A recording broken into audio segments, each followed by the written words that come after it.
Okay, let's talk about ginger. We all know it, right? It's that go-to remedy for an upset stomach, for morning sickness. It's hailed as this amazing superfood. But is it always super? Well, it turns out maybe not for everyone. I mean, this root has been a star player for centuries, everywhere from ancient Chinese medicine right down to your grandma's kitchen. And for a really good reason. It actually works a lot of the time. It really does deliver on its promises. But, and this is a big but, here's where the plot thickens. What if the very thing that makes ginger so powerful, so effective, is also the thing that makes it a risk for some people? It's a fascinating idea, right? That even the most natural, healthy remedies have a flip side. So here's our game plan for this explainer. We're going to look at the other side of ginger, dive into its connection with our blood, check out some metabolic and digestive risks, touch on a few special cases you need to know about, and then bring it all home to what it means for you and your health. You see, the very power that makes ginger work so well is exactly what can make it risky in certain situations. So let's get into the specifics.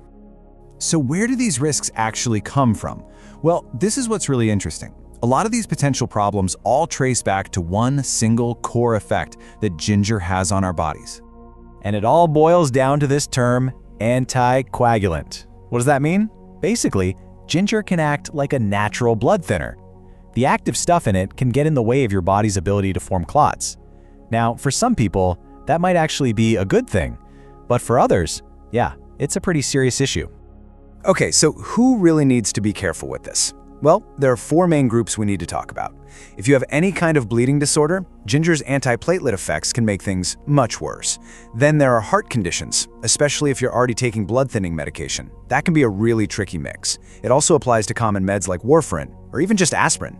Ginger can actually ramp up their effects in a dangerous way. And finally, and this is a big one, if you've got surgery coming up, this blood thinning thing is a major red flag.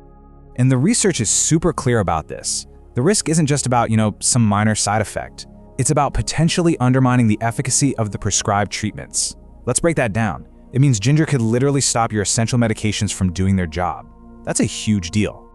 So the bottom line, the really clear, actionable advice from doctors is this. Stop taking any ginger at least 1 week before a scheduled surgery. Just 1 week. It's that critical.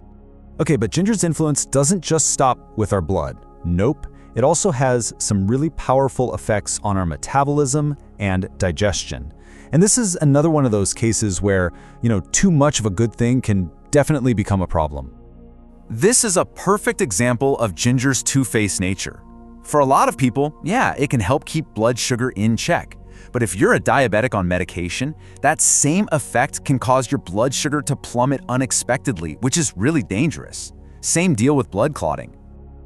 Who else should be careful? Well, two more groups. If you've got gallbladder problems, ginger stimulates bile production, and that can cause some serious discomfort or even make your condition worse. And if you're underweight and trying to gain, listen up. Ginger can actually speed up your metabolism and kill your appetite, making it that much harder to put on healthy weight. All right, let's move on to a couple of special cases.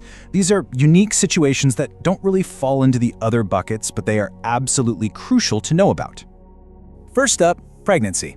Now I know what you're thinking. Ginger is famous for helping with morning sickness, and it can. But some research suggests that in high doses, especially early on in the first trimester, it might increase the risk of miscarriage. And remember that blood thinning effect? That's a real concern when it comes to delivery. Then there's low blood pressure. Ginger can act as a vasodilator, a fancy word that just means it widens your blood vessels. If your blood pressure is already low, this can make it drop even more, which could lead to you feeling dizzy or even fainting. So we've gone through a lot of cautionary tales about ginger. But listen, the point here isn't to scare you or make you throw out all your ginger tea. Not at all. The real goal is to empower you, to help you make smart, informed decisions that are right for your body. Because that's the key takeaway, right? This isn't about labeling ginger as bad. It's about understanding your personal health context. A remedy that's a miracle for your friend might actually be a risk for you. It all comes down to self-awareness. So what do you do with all this information? How do you put it into action? It's actually a pretty simple 3-step check. Step 1, know your conditions. Do you have any of the issues we've talked about? Step 2, check your medications. Are you taking anything for blood pressure, diabetes, blood clotting? And step 3, and this is the most important one, talk to your doctor. Seriously, they're the only ones who can give you advice that's tailored specifically to you. And all of this kind of leads to a bigger question, doesn't it? Thinking about ginger this way makes you wonder, what other so-called healthy habits might need a second look? What else are you doing that might be great in general, but maybe not great for you? It's definitely something to think about.